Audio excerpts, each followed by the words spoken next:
ఈరోజు మనం కరెంట్ అఫైర్స్కి సంబంధించి మాట్లాడబోతున్నటువంటి డేట్లో ఉన్నటువంటి ఇంపార్టెంట్ టాపిక్స్ అనేవి మనకి ఎగ్జామినేషన్ పాయింట్ ఆఫ్ వ్యూలో ఎలా ఉపయోగపడతాయి. సో ఈరోజు ఇంపార్టెన్స్లో మనకున్నటువంటి అంశాలు ఏంటి, మేజర్ టాపిక్స్ ఏంటి అనేది ఒకసారి బోర్డు మీద చూడవచ్చు. So current affairs 7th January 2024కి సంబంధించినటువంటి ఈ క్లాస్లో ఆదిత్య L1కి సంబంధించినటువంటి మిషన్ గురించి మాట్లాడతాం. లాంగ్రాంజియన్ పాయింట్ వద్ద దీనికి సంబంధించి ఉన్నటువంటి అప్డేట్స్ని గురించి డిస్కస్ చేస్తాం. Science and technology point of వ్యూలో వెరీ ఇంపార్టెంట్ క్వశ్చన్ రావడానికి అవకాశం ఉంటుంది. ఇక భారత్ మారిషస్కి సంబంధించినటువంటి అంతరిక్ష ఒప్పందం అనేది కుదిరింది. ఈ ఒప్పందానికి సంబంధించి మారిషస్ భారత్కి ఏ విధంగా ఉపయోగపడుతుంది, భారత్ మారిషస్కి ఏ విధంగా సహాయం చేయబోతుంది అనేటువంటి అంశాలను ఇక్కడ మాట్లాడతాం. ఇక భారత జీడిపి వృద్ధికి సంబంధించి NSO ఒక రిపోర్ట్ని ఇవ్వడం జరిగింది. ఈ రిపోర్ట్లో భారతదేశానికి సంబంధించినటువంటి జీడిపిపై ఎలాంటి అంశాలను వెల్లడించింది, ఇందులో తెలిపినటువంటి ముఖ్యమైనటువంటి అంశాలు కూడా మనకి చాలా ఇంపార్టెంట్. ఇక నెక్స్ట్ డీప్ టెక్ పాలసీ కోసం భారత ప్రభుత్వం ప్రయత్నం చేయడం జరుగుతూ ఉంది. అలాగే జాతీయ ప్యాక్స్కి సంబంధించినటువంటి మెగా కాన్క్లేవ్ జరగబోతూ ఉంది. ఈ కాన్క్లేవ్ ఉద్దేశం ఏంటి అనేటువంటి అంశాలతో పాటు ఇతర అప్డేట్స్ అన్నింటినీ కూడా ఈ క్లాస్ ద్వారా మనం చాలా క్లియర్గా నేర్చుకుంటాం. సో ఈ క్లాస్కి సంబంధించి ముందుగా మనం డిస్కస్ చేయబోతున్నటువంటి టాపిక్ వచ్చి ఆదిత్య L1కి సంబంధించినటువంటి లాంగ్రాంజియన్కి సంబంధించిన పాయింట్ గురించి మాట్లాడదాం. ఈ లాంగ్రాంజియన్ అని అంటే ఏంటి, సో దీనికి సంబంధించి ఎన్ని లాంగ్రాంజియన్స్ని గుర్తించడం జరిగింది, సో ఇక్కడ భారత్కి సంబంధించినటువంటి ఆదిత్య L1ని ఏ విధంగా సెట్ చేశారు, ఇలాంటి అంశాలను మనం చాలా ఇన్ డీటెయిల్డ్గా నేర్చుకుంటే మనకి సైన్స్ అండ్ టెక్నాలజీలో స్టేట్మెంట్ లెవెల్లో క్వశ్చన్స్ అడిగినా కూడా మనం ఆన్సర్ అనేది చేయగలుగుతాం. మోస్ట్ ఆఫ్ ద క్వశ్చన్స్ మీకు స్టేట్మెంట్ లెవెల్లోనే వస్తాయి.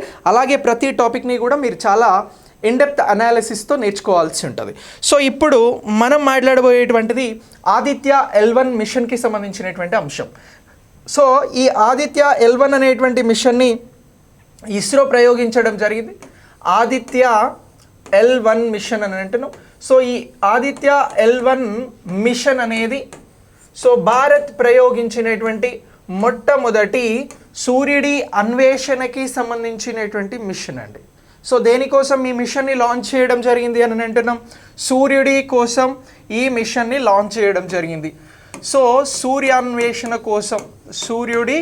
అన్వేషణ కోసం సో ఈ మిషన్ని లాంచ్ చేయడం జరిగింది అని అంటున్నాం. సో మరి ఈ మిషన్ అనేది ఇప్పుడు ఎక్కడికి చేరుకోవడం జరిగింది అని అంటే L1 దగ్గరికి చేరుకోవడం జరిగింది. సో ఆదిత్య L1 మిషన్ అని అంటున్నాం. ఇప్పుడు ఈ ఆదిత్య L1 అనేది లాంగ్రాంజియన్ పాయింట్ దగ్గరికి చేరుకోవడం జరిగింది అని అంటున్నాం. ఎక్కడికి అని అంటున్నాం, లాంగ్రాంజియన్. సో ఈ లాంగ్రాంజియన్ పాయింట్ అంటే ఏంటి అనేది మనకి చాలా క్లియర్గా నేను చెప్తా. అలాగే ఇప్పుడు ఈ పాయింట్ దగ్గర ఆదిత్య L1కి సంబంధించిన అప్డేట్స్ ఏమొచ్చినాయి అనేది కూడా చెప్తాం. ఇక్కడ ప్రత్యేకంగా ఈ అంశాలను గురించి తెలుసుకోవాలంటే మనం ముందుగా డిస్కస్ చేయాల్సినటువంటి ఒక ఆర్బిట్ ఉంది, దాన్నే లేదా కక్ష అని కూడా అని అంటాం. సో ఈ ఆర్బిట్ని ఏమని పిలుస్తున్నాము అని అంటే హాలో ఆర్బిట్ అని పిలుస్తూ ఉన్నాం. సో ఇప్పుడు ఆదిత్య L1 మిషన్కి సంబంధించినటువంటి అంశాలను తెలుసుకొని మనం నెక్స్ట్ దేనిని గురించి మాట్లాడదాము అని అంటే హాలో ఆర్బిట్ గురించి మాట్లాడదాం, లేదా దీన్నే కక్ష అని కూడా అంటారు. ఈ హాలో ఆర్బిట్ అనేది మొత్తం ఆదిత్య L1 మిషన్కి సంబంధించి లాంగ్రాంజియన్ పాయింట్కి సంబంధించి వెరీ ఇంపార్టెంట్. ఇగో దీనిని గురించి తెలిస్తే ఈ మొత్తం టాపిక్ కూడా మీకు చాలా క్లియర్గా అండర్స్టాండ్ అయిపోతుంది. ఓకే, సో అలా అర్థమయ్యేలాగా నేను చాలా వివరంగా మీకు చెప్తా. సో ఇప్పుడు ఈ ఆదిత్య L1 మిషన్ అనేది ఎప్పుడు ప్రయోగించడం జరిగింది అని అంటే దీనిని భారతదేశానికి సంబంధించినటువంటి ఇస్రో సెప్టెంబర్ 2న ప్రయోగించిందిరా. ఎప్పుడు ప్రయోగించింది అని అంటున్నాం, సెప్టెంబర్ 2న దీనిని ప్రయోగించడం జరిగింది. ఈ సెప్టెంబర్ 2 ఏ ఇయర్ అని అంటే 2023, గత ఏడాది దీన్ని ప్రయోగించడం జరిగింది. ఇలా ప్రయోగించినటువంటి ఈ ఆదిత్య L1 మిషన్ అనేది సూర్యుడి అన్వేషణ కోసం బయలుదేరి 127 రోజుల తర్వాత ఇది ఏం చేసింది అని అంటే లాంగ్రాంజియన్ పాయింట్ L1 దగ్గరికి చేరుకోవడం జరిగింది. ఏం చేరుకున్నది అని అంటున్నాం, ఆదిత్య L1 అనేటువంటి ఈ సూర్య అన్వేషణ మిషన్ అనేది ఇక్కడికి చేరుకోవడం జరిగింది. ఇక్కడికి చేరుకున్న తర్వాత తక్కువ ఫ్యూయల్తో, అంటే తక్కువ ఇంధనంతో ఇది ఇప్పుడు పని చేయాలి. ఇలా తక్కువ ఇంధనంతో పనిచేసేలాగా ఒక సెట్టింగ్ చేయడం జరిగింది. దాన్నే హాలో ఆర్బిట్కి సంబంధించినటువంటి సెట్టింగ్స్ అని అంటున్నాం. ఈ సెట్టింగ్స్ ఇస్రోకి సంబంధించినటువంటి సైంటిస్టులు బెంగళూరు నుంచి చేయడం జరిగిందిరా. ఎక్కడి నుంచి అని అంటున్నాం? బెంగళూరు నుంచి చేయడం జరిగింది. సో ఇలా బెంగళూరు నుంచి హాలో ఆర్బిట్ దగ్గర ఏం చేసినారు అని అంటే లాంగ్రేంజియన్ పాయింట్ని అన్వేషించడం కోసం ఈ పాయింట్ దగ్గరికి మిషన్ చేరుకున్నటువంటి సందర్భంలో ఇగో ఈ హాలో ఆర్బిట్ కక్షలో ఇది ఆదిత్య L1 అనేటువంటి మిషన్ సమర్థవంతంగా పనిచేసేందుకు దానికి సంబంధించినటువంటి దిశానిర్దేశం అనేది చేయడం జరిగింది అని అంటున్నాం. సో ఇటీవల లాంగ్రేంజియన్ పాయింట్కి సంబంధించి ఆదిత్య L1 మిషన్ని ఏ ఆర్బిట్ కక్షలో ప్రవేశపెట్టడం జరిగింది, దాన్ని సరిగా దిశానిర్దేశం చేయడం జరిగింది అని అంటారు. అప్పుడు మనం చెప్పాల్సినటువంటి ఆన్సర్ హాలో ఆర్బిట్ అని అంటున్నాం. సో ఈ ఆర్బిట్ దగ్గర ఈ ఆదిత్య L1 మిషన్కి సంబంధించినటువంటి దిశానిర్దేశం అనేది జరగడం ద్వారా ఎలాంటి బెనిఫిట్స్ జరిగినాయి అని అంటే, సో తక్కువ ఇంధనంతో ఇప్పుడు ఈ ఆదిత్య L1 మిషన్ అనేది సూర్యుడి అన్వేషణను కొనసాగిస్తుంది. ఇది పాయింట్ నెంబర్ 1. పాయింట్ నెంబర్ 2 ఏమంటున్నామనంటే మిషన్కి సంబంధించినటువంటి కాలం 5 years అని అంటున్నారు. సో ఇది ఒకటో పాయింట్ అంటున్నాం. రెండో పాయింట్ ఏంటంటే మిషన్కి సంబంధించినటువంటి కాలం, అంటే ఏ మిషన్? ఆదిత్య L1 మిషన్కి సంబంధించినటువంటి కాలం ఇక్కడ 5 సంవత్సరాలుగా నిర్ధారించడం జరిగిందిరా. ఈ 5 సంవత్సరాల పాటు ఈ మిషన్ అనేది సక్సెస్ఫుల్గా సూర్యుడి అన్వేషణకి సంబంధించినటువంటి అంశాలను తీసుకువచ్చేందుకు పనిచేసేందుకు కూడా ఈ హాలో ఆర్బిట్ అనేదే కీలకమైనటువంటి పాత్రను పోషించబోతుంది అనేటువంటి అంశాన్ని ఇక్కడ మనం చాలా క్లియర్గా గుర్తించాల్సి ఉంటుంది. ఇది ఎగ్జామినేషన్ పాయింట్ ఆఫ్ వ్యూలో హాలో ఆర్బిట్ అనేటువంటి అంశం వస్తే ఇది లాంగ్రేంజియన్ పాయింట్ 1 వద్ద ఆదిత్య L1 మిషన్ సెటప్ కోసం తీసుకున్నటువంటి ఆర్బిట్గా గుర్తుంచుకోవాలి. దీని ద్వారా తక్కువ ఇంధనంతో ఆదిత్య L1 అనేటువంటి మిషన్ నడుస్తుంది. ఈ మిషన్ కాలం 5 సంవత్సరాలు నిర్ధారించడంలో ఈ హాలో ఆర్బిట్ అనేది చాలా ఇంపార్టెంట్గా ఉపయోగపడుతుంది అనేటువంటి అంశాన్ని కూడా మనం గుర్తించాల్సి ఉంటుంది ఎగ్జామినేషన్ పాయింట్ ఆఫ్ వ్యూలో. ఓకే, సో ఇది ఈ హాలో కక్ష అనేది భూమి నుంచి ఎన్ని మిలియన్ కిలోమీటర్ల దూరంలో ఉన్నది అని చెప్పేసి అడుగుతారు.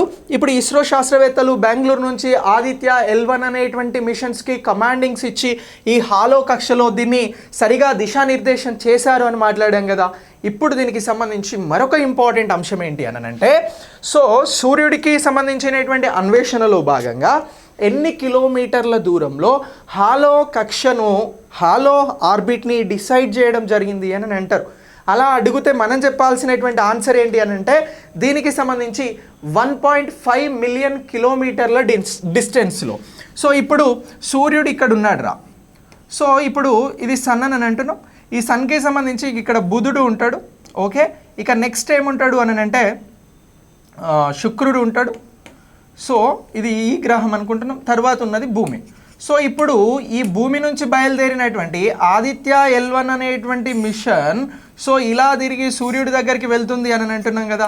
సో ఈ డిస్టెన్స్లో మొత్తం ఎన్ని కిలోమీటర్ల దగ్గర అని అంటే ఇది 1.5 మిలియన్ కిలోమీటర్ల దగ్గర ఏ కక్షను డిసైడ్ చేయడం జరిగింది అని అంటే మనం మాట్లాడుతున్నటువంటి హాలో ఆర్బిటర్ కక్షను డిసైడ్ చేయడం జరిగింది. సో ఇలా ఇగో ఈ అంశాన్ని గుర్తుంచుకోండి, very very important. Distance point of వ్యూలో అడిగితే ఇటీవల భారత్కి సంబంధించినటువంటి ఈ ఆదిత్య L1 మిషన్కి సంబంధించినటువంటి దీనిని సూర్యుడి అన్వేషణ కోసం పంపితే L1 పాయింట్ని గుర్తించడం జరిగింది. దాన్నే లాంగ్రేంజియన్ పాయింట్ అని అంటున్నారు. ఇది ఎన్ని కిలోమీటర్ల దూరంలో ఏ ఆర్బిట్ ద్వారా దీన్ని డిసైడ్ చేయడం జరిగింది అని అంటే 1.5 మిలియన్ కిలోమీటర్ల డిస్టెన్స్లో ఈ ఆర్బిట్ని, ఈ కక్షని, హాలో కక్షని డిసైడ్ చేయడం జరిగింది అనేటువంటి అంశాన్ని చాలా చాలా క్లియర్గా గుర్తించాల్సి ఉంటుంది. ఇది చాలా చాలా ఇంపార్టెంట్. ఓకే, సో ఇలా ఇగో ఈ అంశం అనేది మనకు చాలా కీలకము అని అంటున్నాం. ఇక ఇప్పుడు ఒక ఇంట్రెస్టింగ్ క్వశ్చన్ అడుగుతా. ఇది ఎగ్జామినేషన్ పాయింట్ ఆఫ్ వ్యూలో కూడా చాలా చాలా ఇంపార్టెంట్. ఇప్పుడు ఆదిత్య L1 మిషన్ సూర్యుడికి సంబంధించినటువంటి వేటిపై అన్వేషణ కొనసాగించబోతా ఉంది? మీ ఆన్సర్ని ఖచ్చితంగా లైవ్లో ఉన్న వాళ్ళు పోజ్ చేయాలరా. సో ఇప్పుడు ప్రయోగించబడినటువంటి L1 పాయింట్కి చేరుకున్నటువంటి ఈ లాంగ్రేంజియన్ పాయింట్లో ఉన్నటువంటి ఆదిత్య L1 మిషన్ అనేది సూర్యుడి పైన ఏ ఏ అంశాలకి సంబంధించి అన్వేషణ చేయబోతుంది అనేది క్వశ్చన్. ఈ క్వశ్చన్ వస్తుంది 100%. ఇది చాలా కాంప్లికేటెడ్ క్వశ్చన్, తెలిస్తే వెరీ సింపుల్ క్వశ్చన్. సో ఈ క్వశ్చన్కి మీరు ఒక్కసారి ఆన్సర్ చేయాలి. Okay, right, very good, very good. మీరు పార్టిసిపేట్ చేయండి. నేను అడిగిన క్వశ్చన్ చాలా చాలా ఇంపార్టెంట్ క్వశ్చన్. మళ్ళీ ఒకసారి అడుగుతా ఉన్నా, ఆదిత్య L1 మిషన్ సూర్యుడి పైన ఏ అంశాలకి సంబంధించి అన్వేషణ చేయబోతుంది అని నేను ఒక క్వశ్చన్ అడిగిన, మీరు ఆన్సర్ చేయండి. రైట్, ఏ స్పియర్ అని అంటున్నాం? ఒకటి ఫోటోస్పియర్, రైట్, ఫోటోస్పియర్.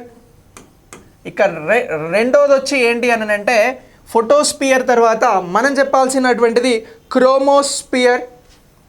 ఏమంటున్నాం? క్రోమోస్పియర్.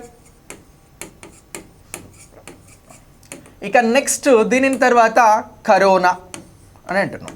So corona.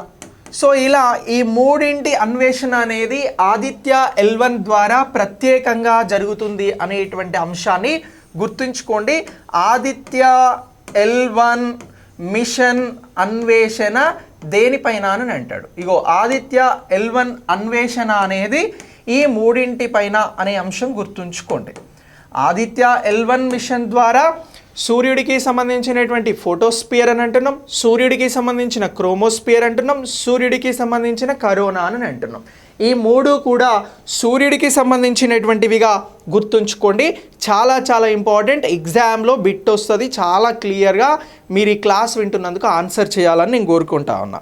సో ఇప్పుడు ఫోటోస్పియర్ అంటే ఏమిటి అని ఒక చిన్న డౌట్ ఉంటుంది. సో దీనికంటే ముందు మనం దేనిని గురించి మాట్లాడాల్సి ఉంటుంది అంటే, మన భూమి గురించి మాట్లాడదాం. సో భూమి పైన ఈ పొరలకి సంబంధించి ఈ స్పియర్స్కి సంబంధించి ఎన్ని ఉంటాయి అంటే 5 ఉంటాయిరా. ఆ క్లారిటీ ఉంది కదా. భూమి పైన ఉండేటువంటివి ఏంటి అని అంటే, ఒకటి థర్మోస్పియర్ అని అంటున్నాం. నెక్స్ట్ రెండోది ఏంటి అని అంటే ట్రోపోస్పియర్ అని అంటున్నాం. అలాగే స్ట్రాటోస్పియర్ అని అంటున్నాం. నెక్స్ట్ దీంతో పాటు మెసోస్పియర్, మరొకటి వచ్చి ఎక్స్ట్రోస్పియర్ అని అంటాం రా. ఈ 5 భూమిపై ఉండేటువంటివి. సో అలాగే సూర్యుడికి సంబంధించి ఫోటోస్పియర్ అనేది ఉందిరా. ఈ ఫోటోస్పియర్ అని అంటే ఏంటి అని అంటే సన్ విజిబుల్ సర్ఫేస్ అని అంటున్నాం. సరే, సూర్యుడికి సంబంధించినటువంటి ఉపరితలం సన్ సర్ఫేస్ అని అంటున్నాం. సన్ పైన చూడదగినటువంటి సర్ఫేస్ ఉపరితలము అని అంటున్నాం. సో ఇది ఫోటోస్పియర్ అని చెప్పేసి గుర్తుంచుకోవాలి. మరి క్రోమోస్పియర్ అని అంటే ఏమిటి అని అంటే, ఇది second layer of sun surface atmosphere అని అంటున్నాం రా. ఇది ఈ క్రోమోస్పియర్ అనేది సన్ పైన సెకండ్ లేయర్కి సంబంధించిన అట్మాస్ఫియర్ అని గుర్తుంచుకోవాలి. ఓకే, సో ఇలా ఇక నెక్స్ట్ మరొకటి వచ్చి కరోనా అని అంటున్నాం. కరోనా అంటే సూర్యుడికి సంబంధించినటువంటి బయటి పొర అని అంటున్నాం. ఓకే, క్లియర్ కదా. ఇగో ఇక్కడ మనం మాట్లాడుతున్నటువంటిది ఈ ఫోటోస్పియర్ అనేది సూర్యుడికి సంబంధించినటువంటి సన్ విజిబుల్ సర్ఫేస్ అని అంటున్నాం రా. ఏమని అంటున్నాం? సన్ విజిబుల్ సర్ఫేస్ అని అంటున్నాం. సో ఇది గుర్తుంచుకోండి, వెరీ వెరీ ఇంపార్టెంట్. ఇక నెక్స్ట్ రెండవది వచ్చి ఏమంటున్నాం అని అంటే, క్రోమోస్పియర్కి సంబంధించినటువంటిది ఏంటి అని అంటే, ఇది second layer of sun atmosphere అని అంటున్నాం రా. సెకండ్ లేయర్ అని అంటున్నాం. సో ఈ second layer of sun surface అని అంటున్నాం. సన్ అట్మాస్ఫియర్ అని అంటున్నాం. అట్మాస్ఫియర్. ఓకే, సో ఇలా దీన్ని గుర్తుంచుకోండి. ఇక దీన్ని సన్కి సంబంధించినటువంటి ఔటర్ బయటి పొరగా దీని గురించి చెప్పడం జరుగుతూ ఉంది. ఇది కరోనాకి సంబంధించి. సో ఇలా ఈ మూడింటికి సంబంధించి క్వశ్చన్ అనేది అడుగుతారు. వెరీ వెరీ ఇంపార్టెంట్, గుర్తుంచుకోండి. అందుకోసమే నేను ఇక్కడ దీన్ని చాలా విస్తృతంగా వైడ్గా అర్థమయ్యేలాగా చెప్పడం జరుగుతాం. ఇది దీనికి సంబంధించింది. ఈ మూడింటి పైన పనిచేయబోతున్నటువంటిదే మనం మాట్లాడుతున్నటువంటి ఆదిత్య L1కి సంబంధించినటువంటి అన్వేషణ మిషన్. సో ఈ ఆదిత్య L1 అనేటువంటి దానిని ఇప్పుడు 127 రోజుల తర్వాత లాంగ్రేంజియన్ 1 దగ్గర సెటప్ చేయడం జరిగింది. ఈ సెటప్ కోసం హాలో అనేటువంటి ఆర్బిటర్ని తీసుకున్నారు. ఇది ఆదిత్య L1కి సంబంధించి ఇస్రో ప్రయోగం తర్వాత సక్సెస్ఫుల్గా మరొక కీలకమైనటువంటి దశను దాటినటువంటి అంశంగా మీరందరూ కూడా గుర్తుంచుకోవాల్సి ఉంటుంది. Very very very important. Okay, so ఏం క్వశ్చన్స్ అడిగినా ఈ హాలో ఆర్బిటర్ అనేది మర్చిపోవద్దు. లాంగ్రేంజియన్కి సంబంధించినటువంటి అంశాలను కూడా మర్చిపోవద్దురా. మరి ఈ లాంగ్రంజియన్కి సంబంధించినటువంటి వాటిని మొత్తం ఎన్ని రకాలుగా డివైడ్ చేయడం జరుగుతూ ఉంది, ఎందుకు డివైడ్ చేస్తున్నారు అనేటువంటి అంశాన్ని కూడా science and technology point of వ్యూలో క్వశ్చన్ అడగడానికి అవకాశం ఉంటుంది. సో ఇప్పుడు ఇటీవల ఆదిత్య L1 అనేటువంటి మిషన్ని లాంగ్రంజియన్ పాయింట్ 1 దగ్గర సక్సెస్ఫుల్గా దీన్ని రీషెడ్యూల్ చేయడం జరిగింది హాలో ఆర్బిట్లో. సో మరి ఇలాంటి L1కి సంబంధించినటువంటి లాంగ్రంజియన్స్ ఎన్ని ఉన్నాయి అని చెప్పేసి అడుగుతారు. అయితే వీటిని ఎలా డిసైడ్ చేసినారు అని కూడా అడుగుతారు. ఇప్పుడు ఇస్రో శాస్త్రవేత్తల ప్రకారం, ఎవరి ప్రకారం అని అంటున్నాంరా, ఇస్రో శాస్త్రవేత్తల ప్రకారం మనం ఒకసారి ఈ లాంగ్రంజియన్ గురించి మాట్లాడదాం రా. సో లాంగ్రంజియన్ అనేటువంటిది ఏంటి అని అంటే ఇది సూర్యుడు అలాగే భూమికి సంబంధించి, సూర్యుడు భూమి. సో ఇప్పుడు సూర్యుడు ఒక నక్షత్రం, భూమి ఒక గ్రహం. ఈ రెండింటి శరీర ధర్మాల ప్రకారం ఈ రెండింటికి సంబంధించినటువంటి శరీర ధర్మాల ప్రకారం ఏం చేసినారు అని అంటే ఇగో ఈ లాంగ్రంజియన్స్ని మొత్తం ఐదు రకాలుగా డివైడ్ చేయడం జరిగిందిరా, 5 భాగాలుగా విభజించారు. ఇవే ఏంటి అని అంటే L1, L2, L3, L4, L5. So ఇలా ఈ అంశాలను గుర్తుపెట్టుకోవాలి. లాంగ్రంజియన్ పాయింట్స్ మొత్తం ఎన్ని ఉన్నాయి అని అడుగుతారు. అలా అడిగితే మనం చెప్పాల్సినది ఇక మొత్తం 5 ఉన్నాయి. ఈ 5 ఎలా డిసైడ్ చేశారు అని అంటే సూర్యుడు భూమికి సంబంధించినటువంటి శరీర ధర్మాల ప్రకారం 5 రకాలుగా వీటిని డివైడ్ చేయడం జరిగింది. సో ఇప్పుడు లాంగ్రంజియన్ 1 పాయింట్ దగ్గర అంటే 1.5 కిలోమీటర్స్ డిస్టెన్స్లో హాలో ఆర్బిట్లో ఈ ఆదిత్య L1ని రీసెటప్ చేయడం జరిగింది. దీని ద్వారా 5 సంవత్సరాల పాటు సూర్యుడికి సంబంధించినటువంటి అన్వేషణను ఆదిత్య L1 అనేది మనకు అందిస్తుంది. ఇందులో సూర్యుడికి సంబంధించినటువంటి ఫోటోస్పియర్ని, క్రోమోస్పియర్ని, కరోనాను 5 ఇయర్స్ పాటు అబ్జర్వ్ చేసి సూర్యుడికి సంబంధించినటువంటి అంశాలను ఇస్రో సైంటిస్టులకు అందిస్తుంది. సో ఇవి నెక్స్ట్ సూర్యాన్వేషణకి సంబంధించి అత్యంత ఇంపార్టెంట్ పాయింట్స్గా భావించడం జరుగుతూ ఉంది. ఇప్పుడు ఏమని అంటున్నాం, ప్యాక్స్ అని అంటున్నాం. ఇగో ప్యాక్స్ అంటే ఏమిటి అని అంటే very simple, primary agriculture credit societies అని అంటున్నాం. సో చిన్న సన్నకారు రైతులకి సంబంధించి సహకార కోఆపరేషన్ విధానంలో అత్యంత కీలక పాత్రను వహించేటువంటివే ఈ ప్యాక్స్. సో మండల స్థాయిలలో వీటిని ఏర్పాటు చేయడం జరుగుతుందిరా, ముఖ్యంగా సహకార బ్యాంకులకి సంబంధించి. అయితే దీనికి సంబంధించినటువంటి అప్డేట్ ఏంటి అని అంటే జనవరి 8న ఇగో ఈ ప్యాక్స్కి సంబంధించి ఒక జాతీయ స్థాయిలో కాన్క్లేవ్ మీటింగ్ జరగబోతూ ఉందిరా. ఒక జాతీయ స్థాయి సమావేశం అనేది జరుగుతూ ఉంది.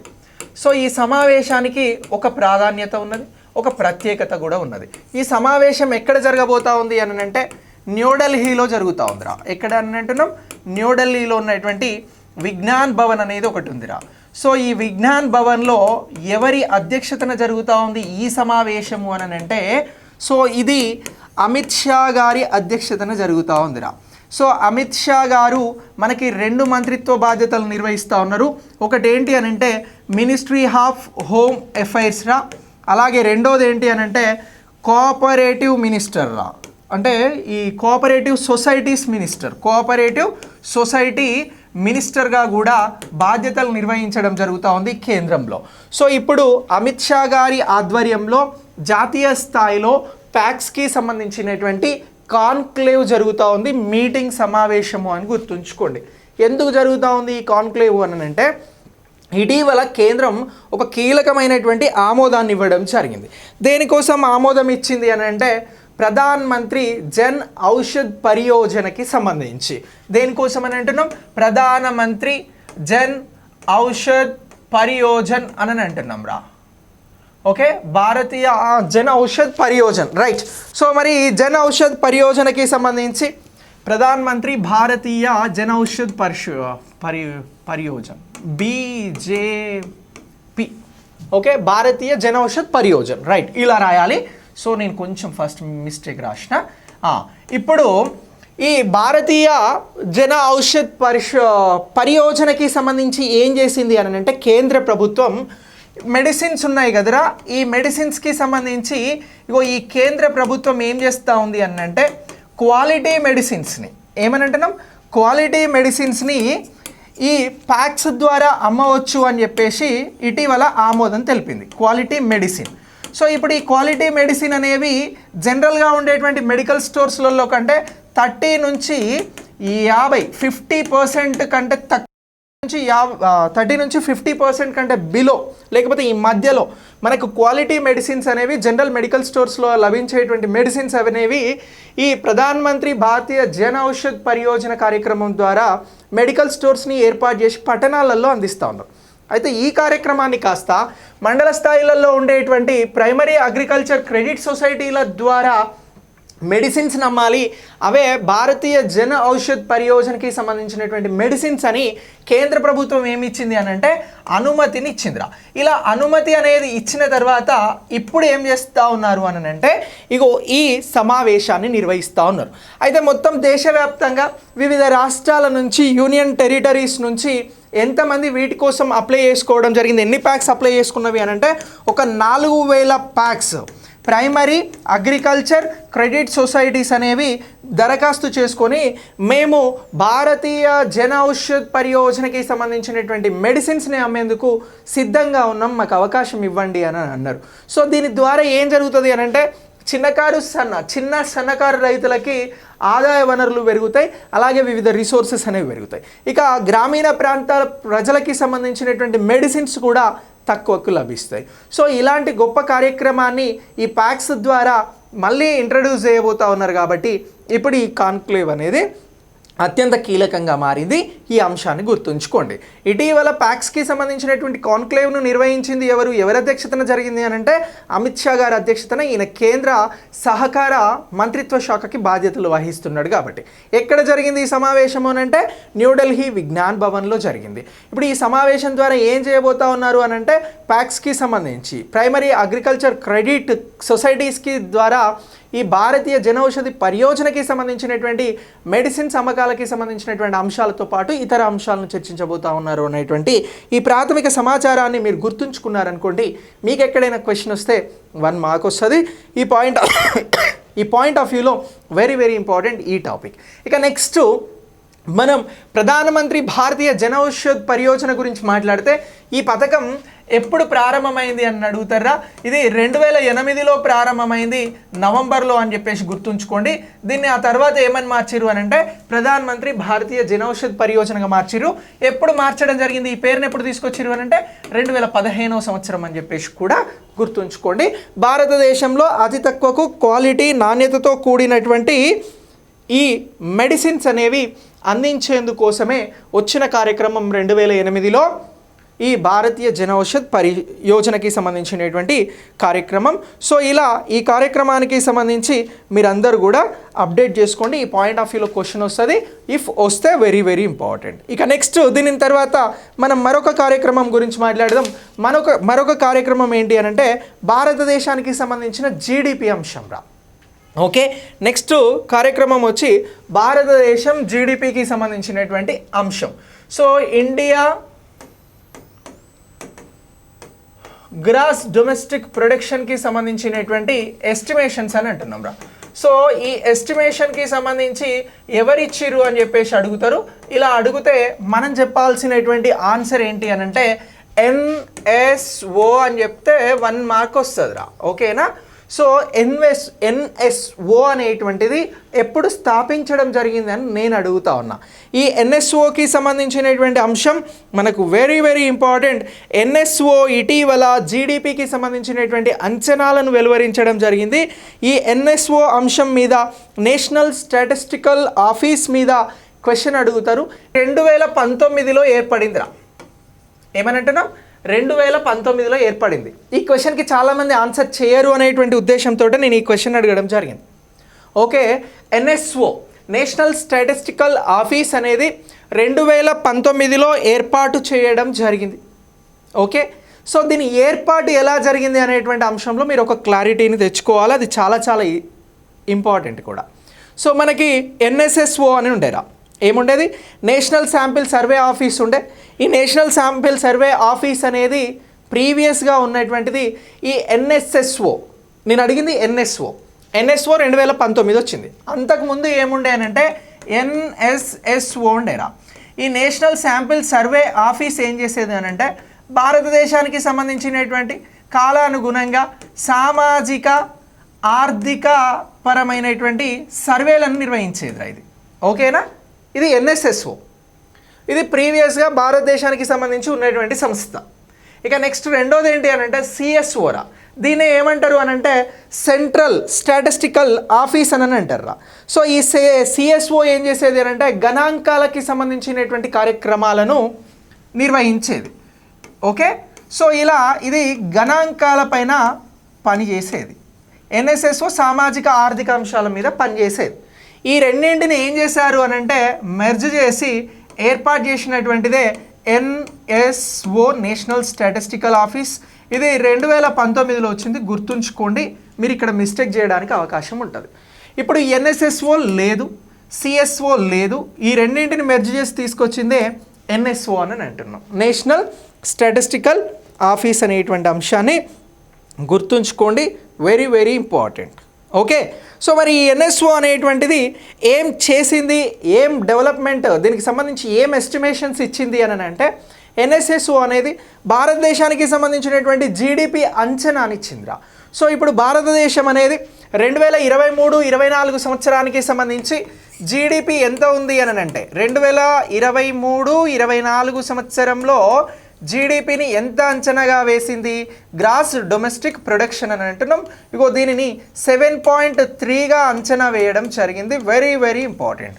ఇటీవల వచ్చినటువంటి రిపోర్ట్స్ ప్రకారం భారతదేశంలో ఎన్ఎస్ఓ ఇచ్చినటువంటి రిపోర్ట్, ఎస్టిమేటెడ్ రిపోర్ట్ ప్రకారం భారతదేశ జీడిపి వృద్ధి గ్రోత్ రేట్ ఎంత అని అంటారు అంటే 7.3% అని చెప్పేసి గుర్తుంచుకోండి. దీన్ని ప్రీవియస్గా ఎంతకు సెట్ చేసింది ఎన్ఎస్ఓ అంటే 7.2 అని అన్నది. కానీ ఇప్పుడు ఇచ్చిన లేటెస్ట్ అప్డేట్స్ ప్రకారం ఇది 7.3% ఉంటుంది అని చెప్పేసి ఎస్టిమేట్ చేయడం జరిగింది. ఇది జీడిపికి సంబంధించిన వృద్ధి, గ్రోత్ అని అంటున్నాం. అసలు జీడిపి అంటే ఏమిటి అనేది నేను చాలా సందర్భాలలో చెప్పిన, మళ్ళీ ఒకసారి చెప్తా ఉన్నా. భారతదేశ సరిహద్దు లోపల మనకున్నటువంటి అండమాను, లక్షద్వీపులు ఇలాంటివన్నీ కూడా మన దేశ సార్వభౌమాధికారంలోనే ఉంటాయి కదా. సో ఈ భారతదేశ సరిహద్దు లోపల అంతిమంగా తయారు చేయబడిన వస్తు సేవల విలువ అని అంటున్నాం.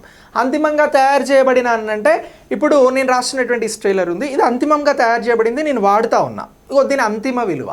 ఓకే, లేదంటే ఇక్కడ బాటిల్ ఉంది, ఈ బాటిల్కి సంబంధించినటువంటి ఫైనల్ ప్రైస్, దీనినే జీడిపి అని అంటారు. ఇంతకు మించి ఏం లేదు. అయితే అది ఒక నిర్దిష్ట కాలానికి, ఒక సంవత్సరానికి తీసుకుంటారా, ఒక నెలకి తీసుకుంటారా, 3 నెలలకు తీసుకుంటారా అనేది అక్కడ తీసుకునేటువంటి అంశాన్ని బట్టి ఉంటుంది.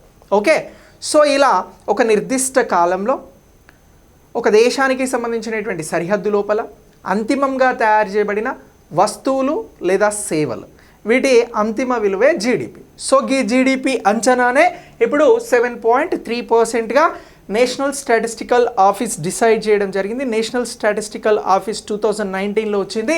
ఇగో దీనికి సంబంధించి ఎన్ఎస్ఎస్ఓ, సిఎస్ఓ విలీనం తర్వాత ఎన్ఎస్ఓ అనేది 2019లో సెటప్ చేయడం జరిగింది అనేటువంటి అంశాన్ని మీరందరూ కూడా ఇక్కడ అప్డేట్ అవ్వండి. Very very important. ఓకే, ఇక నెక్స్ట్ ఈ ఎన్ఎస్ఓ ఇచ్చినటువంటి అంచనాలలో ముఖ్యాంశాలని గుర్తించండి అని ప్రశ్న అడుగుతారా. ఇక్కడి వరకు ఒక లెక్క.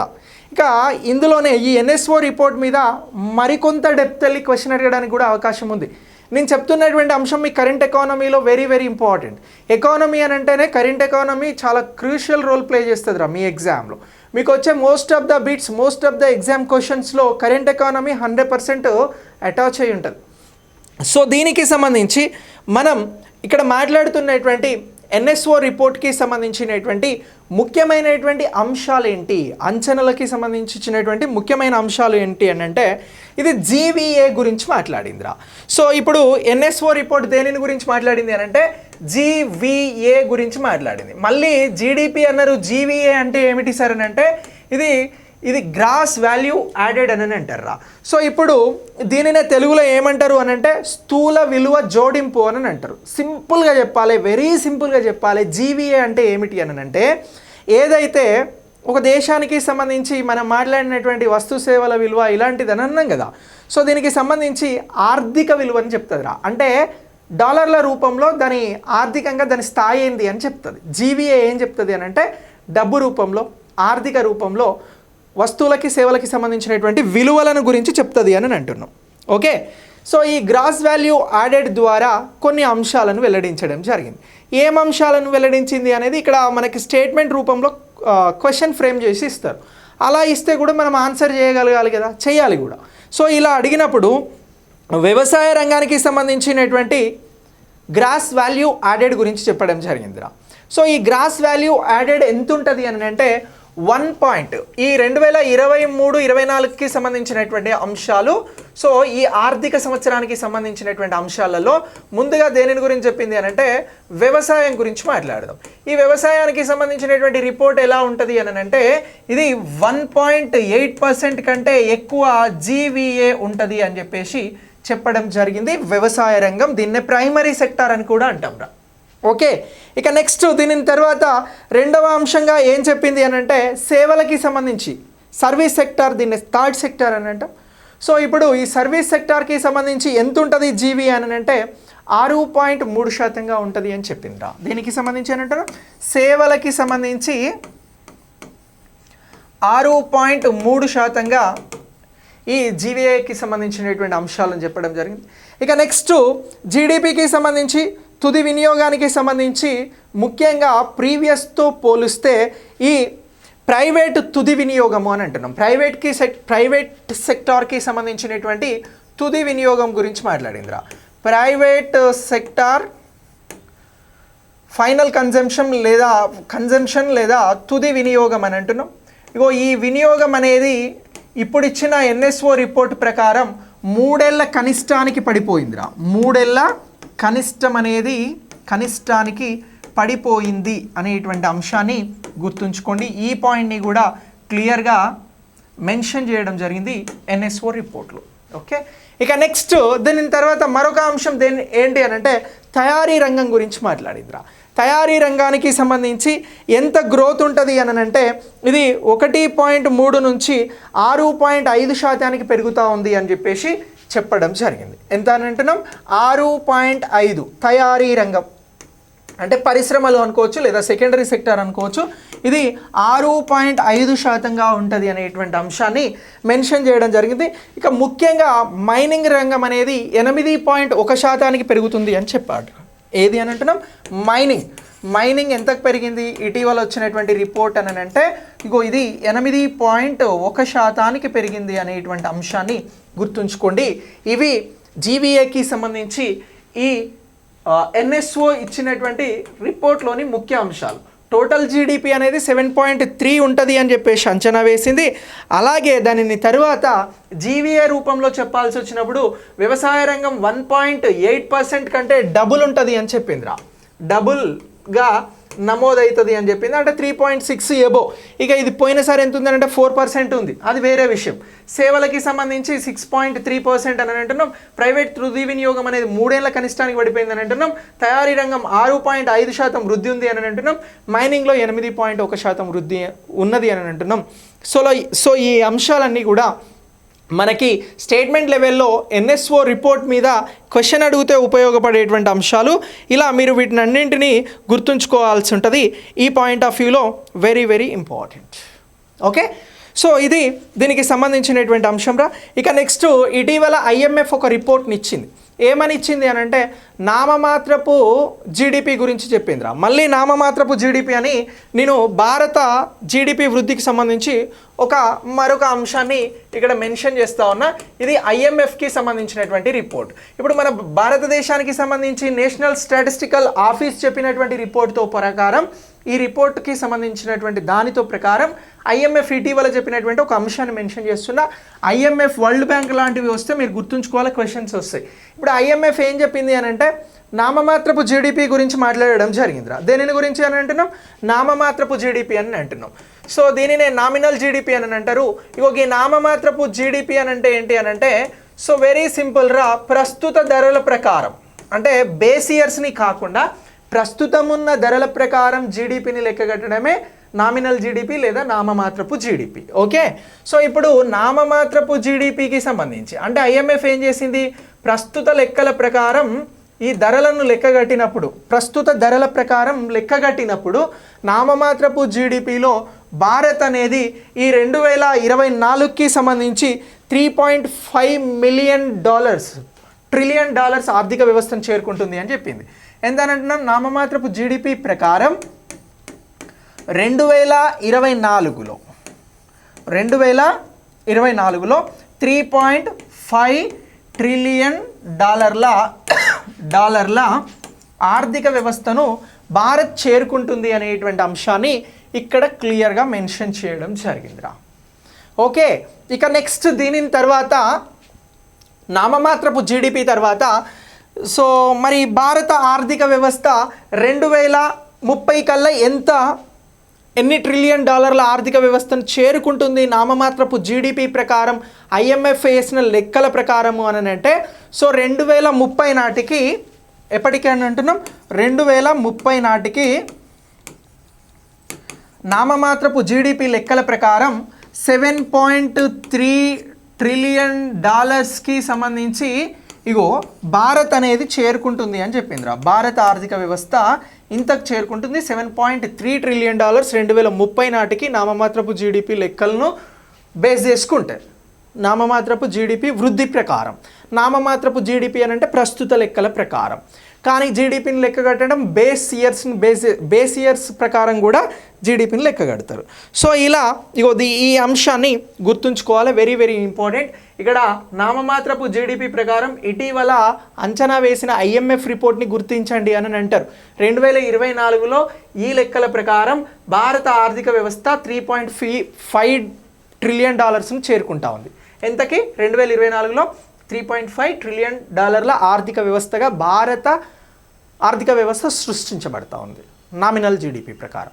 ఇక నెక్స్ట్ 2030 నాటికి IMF లెక్కలు ఏం చెప్తా ఉన్నాయి భారత ఆర్థిక వ్యవస్థ గురించి?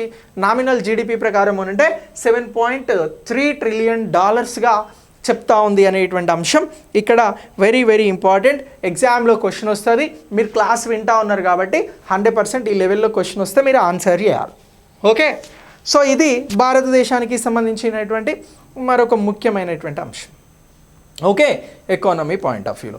ఇక నెక్స్ట్ మనం దేనిని గురించి మాట్లాడదాము అని అంటే నెక్స్ట్ భారత్ గయానా గురించి మాట్లాడదాం రా.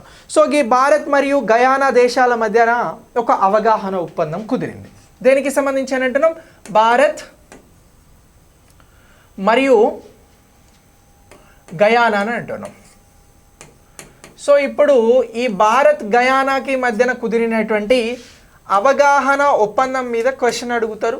సో దీనికి ఈ అవగాహన ఒప్పందానికి సంబంధించి ఇటీవల ఎవరు ఆమోదం తెలిపారు అని అంటే కేంద్ర క్యాబినెట్ అనేది ఆమోదం తెలిపిందిరా. భారతదేశంలో అత్యున్నత నిర్ణయాలు తీసుకునేది ఎవరు అని అంటే కేంద్ర క్యాబినెట్. సో ఇప్పుడు ఈ అవగాహనకి సంబంధించి దేనికోసం ఈ అవగాహన ఒప్పందం కుదిరింది ఇటీవల భారత్కి గయానాకి అని మనల్ని క్వశ్చన్ అడుగుతారు. అలా అడిగారనుకోండి, మీరు చెప్పాల్సినటువంటి ఆన్సర్ ఏంటంటే హైడ్రోకార్బన్ సహకారంపై అని చెప్పాలి. ఇప్పుడు నేను ఒక క్వశ్చన్ అడుగుతా ఉన్నా మిమ్మల్ని, హైడ్రోకార్బన్ అనగానేమి? మీ ఆన్సర్ని కమెంట్ బాక్స్లో పోస్ట్ చేయండి. మళ్ళీ ఒకసారి క్వశ్చన్, హైడ్రోకార్బన్ అనగానేమి? హైడ్రోకార్బన్కి సంబంధించినటువంటి అంశాలుగా వేటిని పరిగణిస్తాం? మీ ఆన్సర్ని కమెంట్ బాక్స్లో పోస్ట్ చేయండి. సో ఈ అవగాహన ఒప్పందం దేనికోసం కుదిరింది అని అంటే హైడ్రోకార్బన్ కోసం కుదిరింది. దేనికోసం అని అంటున్నాం? హైడ్రోకార్బన్ కోసం కుదిరింది అనేటువంటి అంశాన్ని ఇక్కడ మీరు గుర్తించాల్సి ఉంటుంది. ఈ హైడ్రోకార్బన్కి సంబంధించినటువంటి దేనికోసం? కోఆపరేషన్, సహకారము అని అంటున్నాం. సో ఈ సహకారం అనగా ఏమి? హైడ్రోకార్బన్ అనగా ఏమి? ఇటీవల భారత్కి గయానాకి మధ్యన హైడ్రోకార్బన్ సహకారం కుదిరింది. హైడ్రోకార్బన్ అనగానేమి అని చెప్పేసి మీకు 3-4 స్టేట్మెంట్లు ఇస్తే మీరు ఆన్సర్ చేయాలి కదా. మళ్ళీ చేయకపోతే ప్రాబ్లం అవుతుంది.